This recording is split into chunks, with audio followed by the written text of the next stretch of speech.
G'day you mob, welcome back to the Goss. We're finally back in the flesh. Well, Dad and I are in the flesh, meaning that we're not naked, but we are in each other's presence physically. We are there in the flesh. So Dad is finally able to leave the house because the lockdown rules in Victoria have finally been relaxed. They have become a little more lax. And Dad came over this week and recorded a long 1.5 hour episode of The Goss with me, catching up on a bunch of stories that have been going down in Australia in the meantime. So in today's episode, we talk about why Australian internet is so damn horrible. We talk about human exploration of the Arctic and Antarctic regions of the world and how humans traveling to Mars eventually, when that happens, might drive them crazy. We talk a little bit about COVID-19, but more specifically about how COVID-19 is illustrating the differences between Australian and United States culture. And then we talk about luxury Wagyu beef and someone who paid almost $100,000 for a few embryos. And lastly, we chat about Brumbies in Australia, which are now able to be culled in order to conserve the Victorian and New South Wales wilderness. So with that aside, guys, kick the kookaburra and let's get into the episode.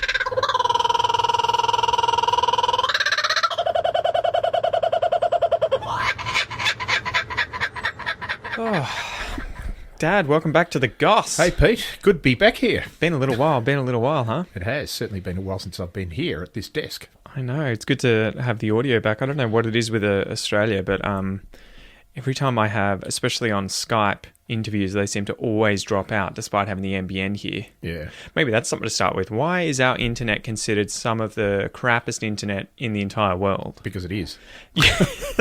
Well played. Yeah, but why is that? What's the explanation? Well, you know, we're now 5 or 6 years, actually more than that, 7 or 8 years, I think, into a rollout of a national broadband network, hence NBN. Yep.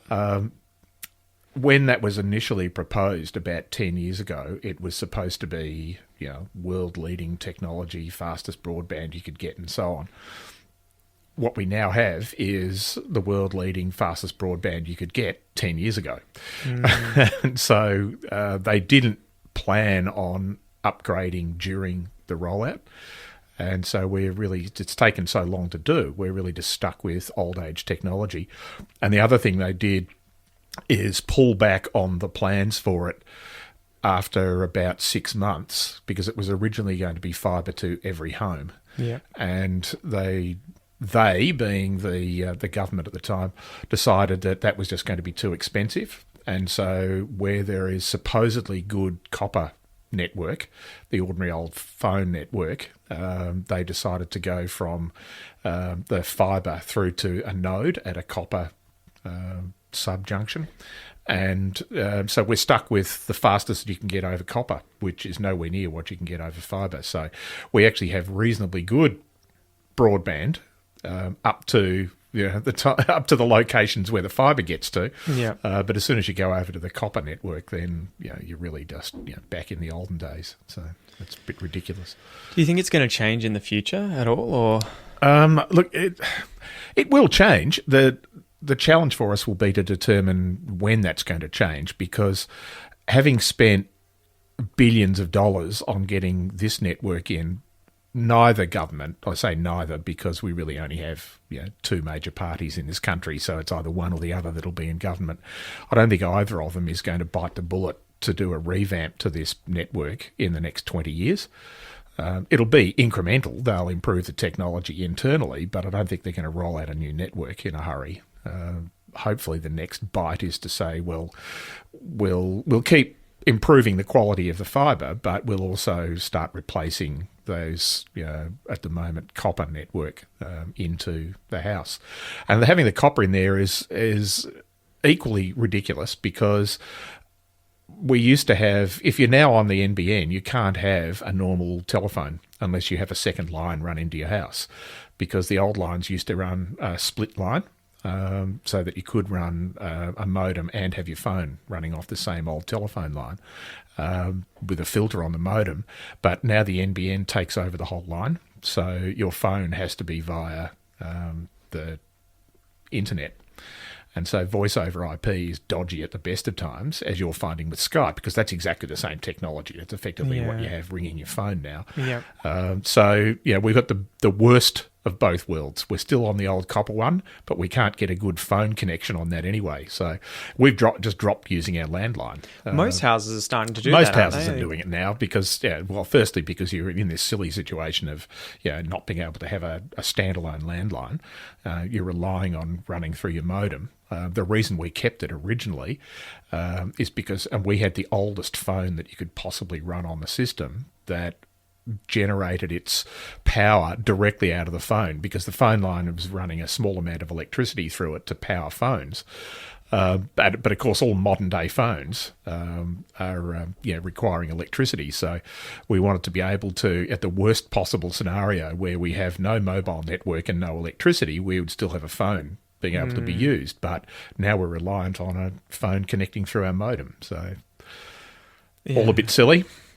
It is interesting. I don't know. It was one of those things where I was doing a culture shock video the other day, and someone mentioned that in the comments. It was like, why is Australia's internet so shithouse? Yeah. Well, that's why. It's because we've had what 10 years ago was a great idea has just been compromised by economics the whole way along.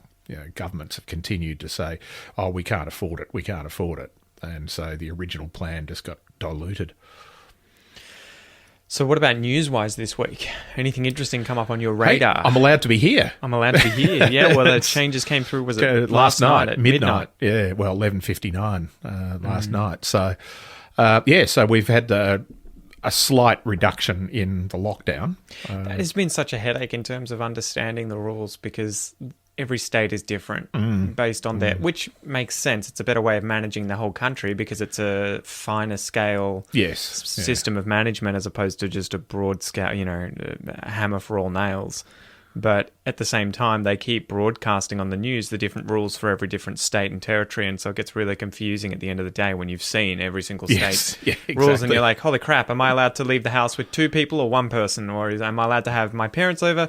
Yes, but only if they're babysitting, or like... Just... Yeah, I know. It's a bit bizarre, but they have just relinquished. it's just reduced the lockdown criteria now, so that we're allowed to have you're allowed to have up to 5 visitors in your household. They've reopened outdoor sporting venues for recreational sport, not for competitive sport, but you can now go out and play golf or have a hit of tennis or go fishing, kick a football around or throw a basketball or a netball around or go fishing, those sort of things, which are social recreational sport. Which is good because at least people can now get out and do something other than just walking around. So. Yeah, well, that was sort of, I think I understood the expression cabin fever a lot more towards the end. I mean, and it's not as severe as it would be in Canada, where that expression comes from people being stuck in a cabin for months at a time because of winter. Yes. But the very fact that you can't really leave the house to go and do anything aside from the main bare essentials, shopping, work, and in and my exercise. case, I've been locked myself down to the point where I actually didn't leave the property for a month. How did that feel? Cabin fever. Was it shocking though? Was that something because you don't it wasn't really shocking think about because you sort of, unfortunately, it's one of those. It's like the frog in the boiling water. Which is a myth. Yes, of course it is. But by the time you're dead, you don't notice. And it's one of those. The first few days, it was just I would have days where I didn't leave the house anyway. Yeah, but the moment that someone tells you then you all of a can't. sudden I didn't, and then didn't, and then didn't, and eventually it's, I'll just go up to, I can't go up to the shops, or I can't go to the post office box, I can't go for a walk around the block, I can't take the dog out, all of those sort of things. So it is funny. I was watching a documentary series recently with Kel called Mars, and it's an interesting documentary series where it's kind of I've forgotten the mesh of words, but like a docu-series or whatever it's called, where it's kind of like a dramatic series. It's a dramatised documentary in a hypothetical documentary. Well, so they're interviewing people like Elon Musk and, people from NASA at the same time as showing these crazy scenes, these film scenes of people acting out what it would have been like or what it will be like in the future to go from Earth to Mars. But a big thing that they were talking about in the most recent episode was the fact that most people who have been experimented on so far, because they've run experiments now where I think the Americans have run an experiment where they locked people up for 150, 200 days in a mock Mars mission. And the Russians did it for 500 days. And I think out of the Russian one, at least, 5 of the 7 people were not psychologically sound by the end of it. Yeah. Because the biggest problem with missions like that is not that you have lots of people together, it's that you have small numbers of people together in an enclosed space for a very long time. And you can't get away. Yeah, and so they were talking about it's like the Big Brother experiment. Exactly, and that's what I said to Kel. Yeah. I was like, this is why they put Big Brother together. They, lock everyone in a house and put cameras on them. And intend to drive them mad. Exactly, because you want to see what's going to happen. But I had never thought about that, in that sending people to Mars, a big part of it, a big thing that they're going to have to overcome is how do we keep everyone sane when there's a limited number of people.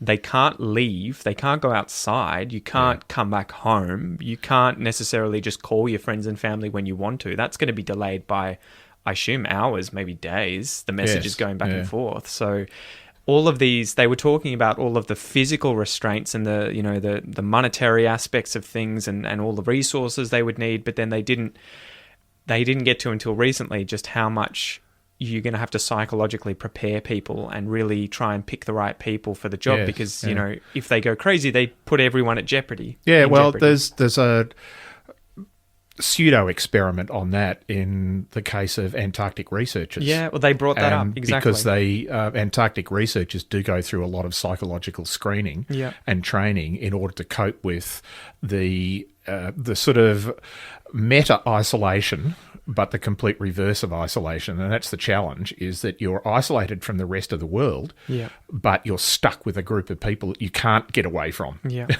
And so when you must have to have a pretty good maturity, right? Especially for resolving problems, because you can't just have a grudge and walk away and ignore the person, which is, they were saying, a big way of us dealing with our issues. If you and I have an argument, I can go home and get out of your face. And even if we don't resolve it, we get away from one another.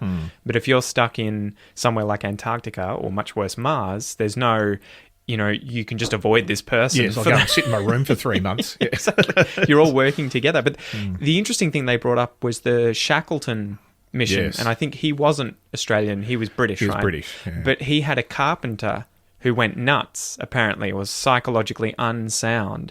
And so when he left his crew, and I think Shackleton was the one who, he had to walk like 800 miles or something crazy in order to get to help. He had to take that carpenter with him because he knew if he left him with his men, it'd cause all sorts of trouble and they'd probably die because this guy's a nut job. Yeah, Shackleton's a really interesting story. It's one of the great leadership stories in that this is somebody who when you read what that expedition went through, of having their ship stranded in the Antarctic, being iced in over winter, and effectively the ice destroyed the ship, so they knew they were never going to get out. What were they aiming to do? Why were they They were trying to get to the South Pole. Yep. This was in the early 20th century when there was a race to the South Pole and various attempts were being made, and Shackleton's was probably the best kitted out, prepared expedition, but they just copped unusually bad weather and got iced in, and then the ship was destroyed with the ice. And to mention it, the ship was a sailing ship. Yeah. This is the turn of the 19th century, 20th century. Well, they can't use. I think it probably had small diesel motors as well, but it was primarily a sailing ship because you couldn't use at that time a large steamer because of the temperature would have been really hard, and you couldn't carry enough fuel back in those days. So sailing ship got stranded and they just survived on the ice for months. Well, they lived in the ship for a while, right? They did. They lived in it. Capsized and then got crushed and sank. And so they lived on it on the ice for overwintered effectively there. And once winter had gone, they decided, well, we're not going to get out on the ship. The only way we can get out is in the lifeboats. And they took 2 lifeboats out to South Georgia Island, and then they had to leave half the crew there on one of the islands before they got to South Georgia, and that's when Shackleton took a smaller part of the crew onto the shore of the south coast of South Georgia, and then they had to walk across the island. And this is a mountain. This island is a mountain in the sea, and they had to walk across glaciers to get to the other side where they knew there was a whaling station. And they did to get help, and he didn't lose a person. I think that's one of the most astonishing things about it, right? Is that as you say, his leadership was so good that not a single person died on that mission. Yeah. But I think the opposite happened with Mawson, right? Yeah, which is the Australian guy who went to the Antarctic and tried to do the same thing. He and his partner, I can't remember his partner's name, unfortunately. He's the one who died. Yeah, Mawson survived. Yeah, Mawson survived, but they weren't the only ones at the station at the time, but they went out on a long, multi-day trek, doing some form of geological research out there, and they had a couple of accidents and ran out of food. Were they with dogs as well? They had dogs, a dog sled? And they were. And in the end, the dogs were dying. Yeah. And they were eating the dogs. Mm-hmm. But his partner ate only the liver, and he died of vitamin A poisoning. Yeah, because they had no idea, right? Because they had no idea. And the liver would have been the easiest part to eat. Liver's the easiest, but you can eat it raw. Yeah. And so... they were, Mawson survived, but his partner didn't, died of vitamin A poisoning. So yeah, there's some crazy exploration stories. Yeah. But back to the news. Back to the news, No interesting news except for the COVID stuff. Not much, no. It's interesting to see it winding down in several countries, but winding up in others, and I think there's sort of three extremes. There's Australia, which is kind of locked down and done really well for itself, although we have been, very locked down, and who knows what kind of effect it's going to have on the economy and how long, probably for the rest of our lives, we'll be paying off the debt. But, hopefully it was worth it. Then you have places like America where they've done they've locked down more or less, but it's gone out. They did it too late and it's gone out of hand, right? Yeah. And now you've got a whole lot of people in America protesting to try and have the lockdown stopped, right? Yeah, I know. So don't get me started. That's a really interesting thing, though. I mean, we've had the same here. We had some minor protests, 50 guys with 3 teeth amongst the crowd, right? Exactly. All complaining about the lockdown in Melbourne. But mostly they were complaining about, if you looked at the list of things they were complaining about, it was everything from, anti-vaccination through to, 5G network causing coronavirus. And, they were just a bunch of wackos.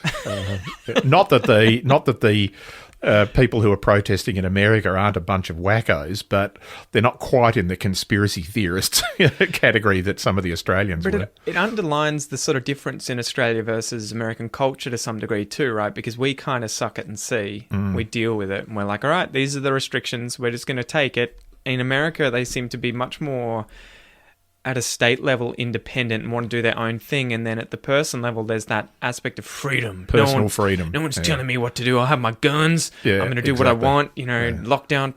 So it is interesting to see how that's manifesting. Yeah, it is. And look, that whole personal freedom thing, and we've talked about this in a couple of other episodes of the differences between Australia and the United States and other modern Western countries, but.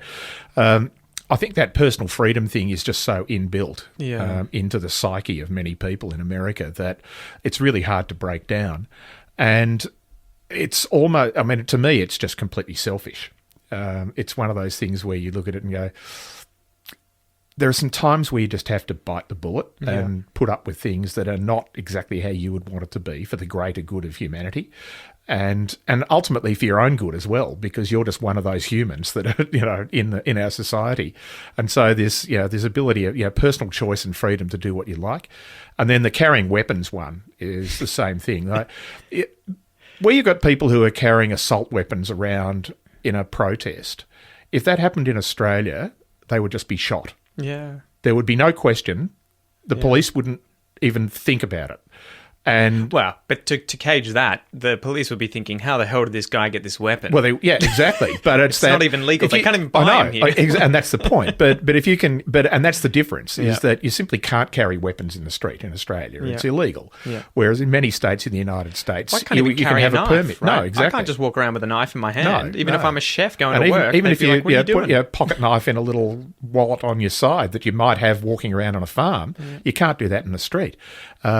So it's a different mentality, Yeah. and it's something that we've obviously grown up in a country where that's just completely unusual, and you just sit there and look at it and go, "This is just like aliens." It's just not the same. Well, it's the cultural aspect of society like that, because you think Americans are Australians. Like, our cultures aren't that much different from one another. 95% the same. Genetically, we're probably not that much different either. I mean, we have a different sort of history in terms of they had slavery. We didn't have slavery the same way. We were much more convict-based, but ultimately you would think our cultures are pretty similar. But the very fact that they had... It's so funny that they had that... Their constitution, right, was written, and it was written, from what I understand, beautifully.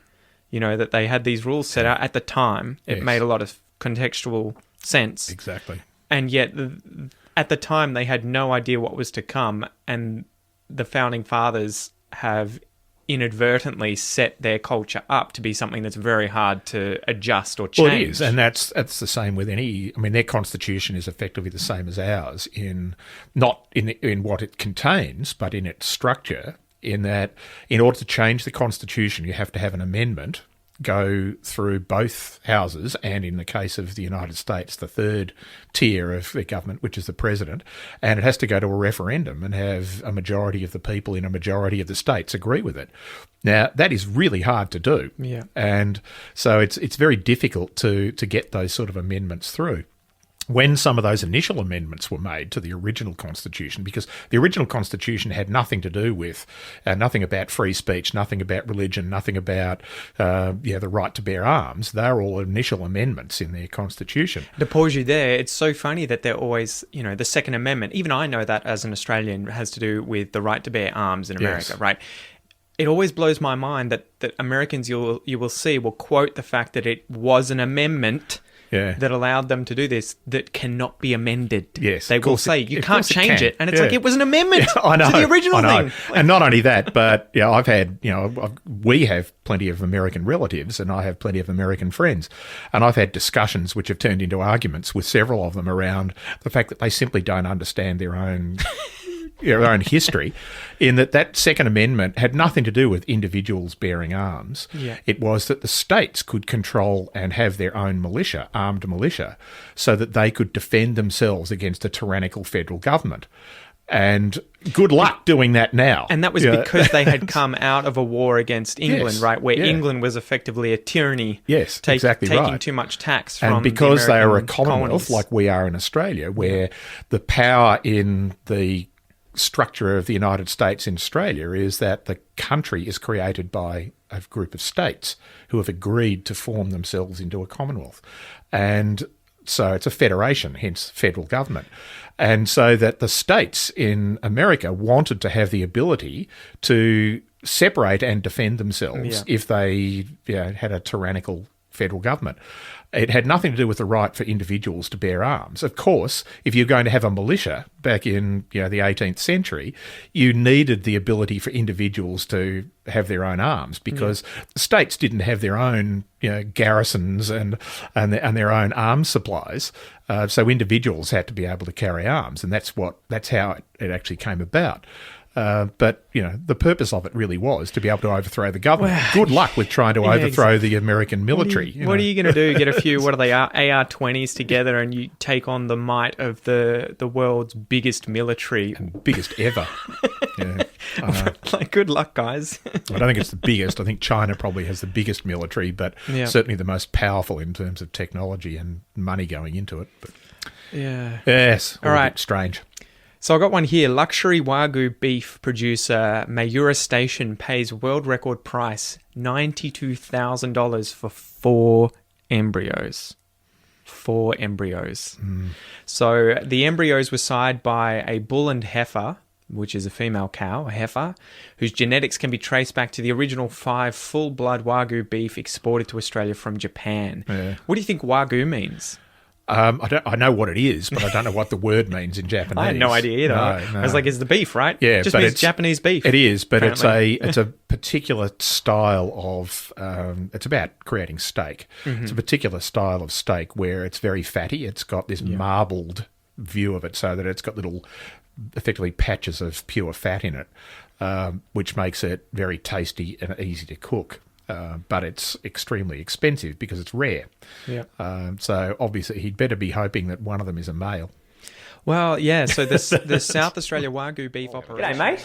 That was the first half of this episode of The Goss. If you would like to continue watching or continue listening to this episode, make sure that you sign up for the premium podcast or academy memberships at aussieenglish.com.au, where you will get full access to these entire episodes of this series and much, much more. You can go check that out using the links below, or just go to aussieenglish.com.au. Once again, thank you so much for joining me, mate, and I will see you next time.